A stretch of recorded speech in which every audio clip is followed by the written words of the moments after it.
एक दिन पति और पत्नी दोनों शॉपिंग करने के लिए निकले। पत्नी काफ़ी दिनों के बाद शॉपिंग करने के लिए जा रही थी, तो बड़ी उतावली हो रही थी कि जल्दी चलो जल्दी चलो। लेकिन उस पति ने कहा कि तुम अपनी ज़रूरत का सारा सामान ले आओगी, लेकिन क्या पता मेरी बूढ़ी माँ को भी कुछ मंगवाना हो, तो प्लीज़ उससे भी पूछ लो। उस पत्नी ने कहा कि तुम्हारे माँ पर इतना ही प्यार है तो तुम ही जाकर पूछ लो। वह बेटा अपनी माँ के पास गया और उसने पूछा अपनी माँ से कि माँ, आज हम बाज़ार शॉपिंग करने के लिए जा रहे हैं, यदि तुम्हें भी कुछ मंगवाना हो तो बता दो। तो उस माँ ने कहा कि मुझे कुछ नहीं चाहिए तुमसे। लेकिन उस बेटे के बार बार रिक्वेस्ट करने पर, बार बार कहने पर माँ मजबूर हो गई और उसने कहा कि यदि तुम चाहते ही हो तो मेरे लिए कुछ सामान लेकर आना, जिसकी मैं लिस्ट बनाकर लाती हूँ।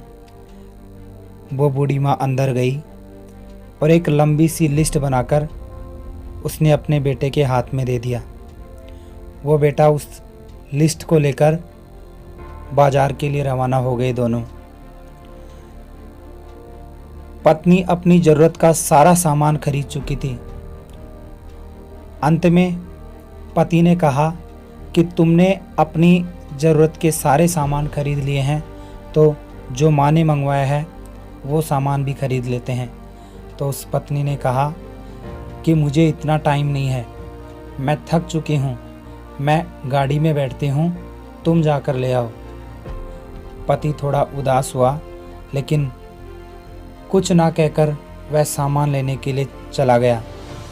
रास्ते में उसने सोचा कि देखूं तो सही माँ ने इतनी बड़ी पर्ची में क्या लिख कर दिया है। जब उसने उस पर्ची को खोला तो उसमें बहुत लंबी लिस्ट लिखी हुई थी और उस लिस्ट में लिखा हुआ था, बेटा मुझे तुमसे किसी भी अवसर पर कुछ नहीं चाहिए, फिर भी तुम जिद कर रहे हो, तो तुम्हारी शहर की किसी दुकान में अगर मिल जाए तो फुर्सत के कुछ पल मेरे लिए लेते आना। ढलती सांझ हो गई हूँ बेटा, अब मुझे गहराते अंधियारे से डर लगने लगा है, बहुत डर लगता है। पल पल बढ़ रही मेरी तरफ मेरी मौत को देखकर। जानती हूँ कि मौत को टाला तो नहीं जा सकता, पर अकेलेपन से बहुत घबराहट होती है बेटा।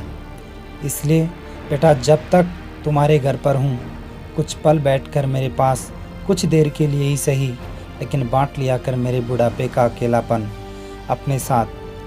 बिन दीप जलाई रोशन हो जाएगी मेरी जीवन की सांझ बेटा। कितने साल हो गए हैं बेटा तुझे स्पर्श भी नहीं किया। एक बार फिर से आ मेरी गोद में सर रख और ममता भीजी हथेली से सहलाऊं तेरे सर को। एक बार फिर से इतराए मेरा हृदय, मेरे अपनों को करीब, बहुत करीब करीब पाकर, और फिर मुस्कुराकर मिलूं मौत के गले। क्या पता बेटा अगली गर्मी की छुट्टियों तक मैं रहूं या ना रहूं बेटा।